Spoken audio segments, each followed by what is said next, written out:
In today's video, we are going to talk about blind witchcraft, where people are doing witchcraft unknowingly, and they are witches or warlocks, but blindly so. I want to talk about a very specific situation where a mother is a blind witch. Okay? If you were in our live curse breaking and deliverance last Saturday or Friday, we talked about a deliverance session that I had the day before, where this woman manifested a demon that was running through the bloodline.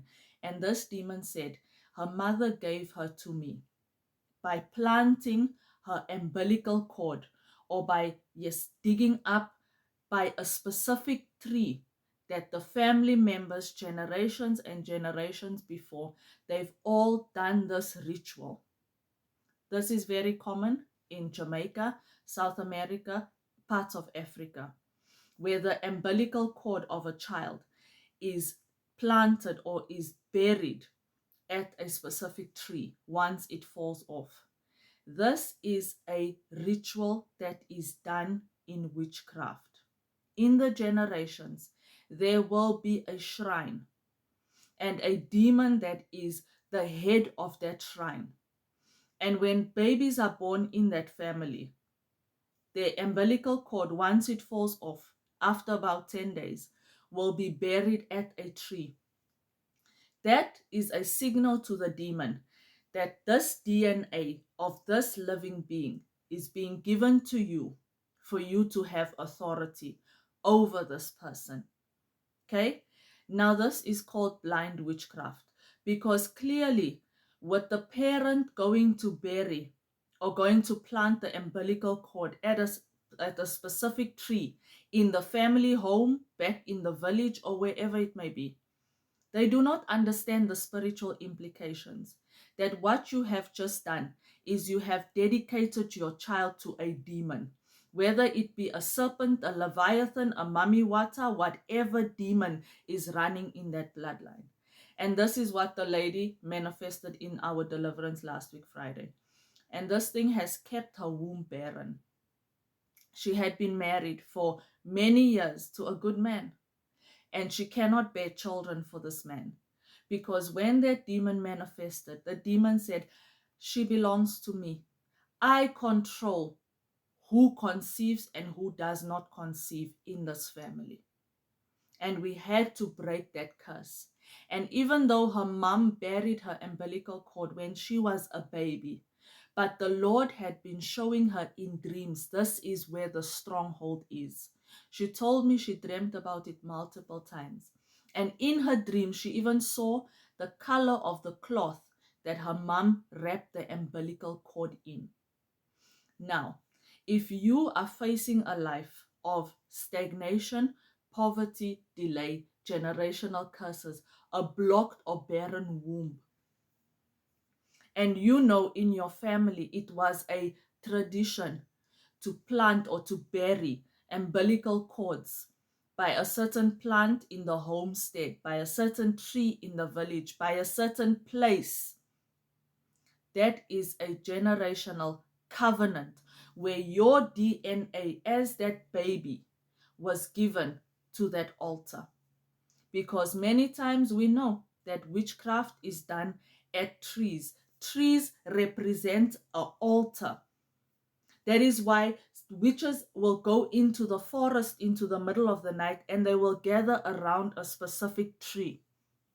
Because there's something in that tree. For us, when we look at it, it just looks like a normal tree. There has been accounts of witches walking into a tree and disappearing. It is an altar. It is an entry point. It is a portal between the natural realm and the spiritual realm.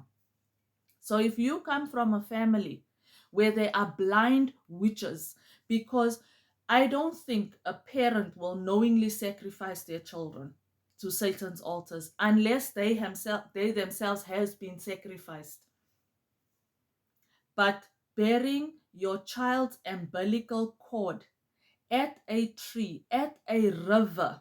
I want to talk about another thing quickly. Blind witches, parents who take their children on a mountain to go pray with certain helping people, and then make them bury the child's underwear on that mountain. Parents who take their children to a river to go be bathed at the river with herbs and eggs and a live chicken, where they cut the chicken's neck and they sprinkle that chicken's blood all over that child for protection. Who is meant to protect the chicken? Something living in the water must come on land to protect your child. You go and you know how you catch fish.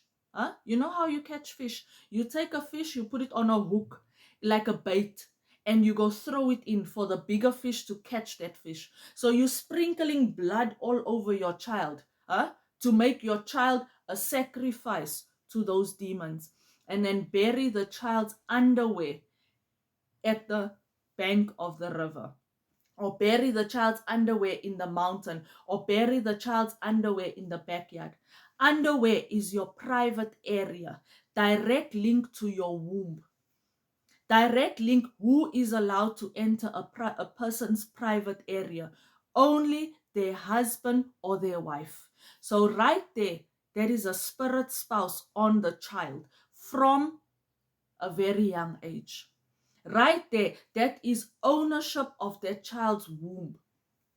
Either no pregnancy at all, or abortion after abortion, or the fruit, the children that is coming from that womb are already cursed.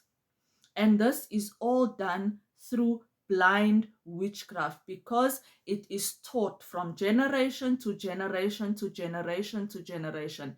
In this family, when a child is born, we take the umbilical cord, we go plant it in grandma's tree in the backyard to dedicate for the spirits, the ancestors to identify. Ancestors, nothing. Demons, yes.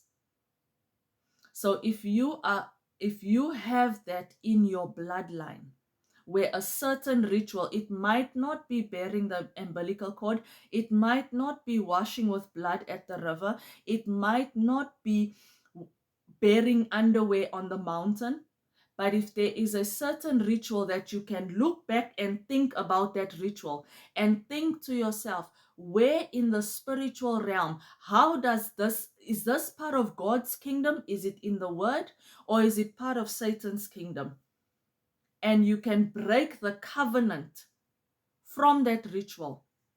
You will see that things will begin to open up for you, and demonic spirits will begin to leave your life, because you are breaking the legal right of the dedications, the altars, the shrines, the demons that you were dedicated to as a child, unwillingly and unknowingly dedicated, even by your parents when they did that dedication.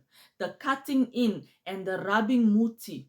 Who must protect me? If you cut me in, you let blood. It's already a ritual. You rubbing muti. Which altar does that muti come from? Who has been given authority over that muti? And you rub it in to say, here is what belongs to you. Blind witches, introducing people to sangomas, introducing people to money ritual and these things. Blind witches, blind witchcraft, not understanding that you are doing witchcraft. As we read this past weekend, your right hand is a hand of falsehood. Because if you sit and just think about it logically, it's not in the word of God, nowhere to be found. But it is taught generation to generation. So spiritually, who is receiving glory? Who is receiving worship? If that has been done to you, break those curses. Go through deliverance, fasting and praying. Okay? God bless.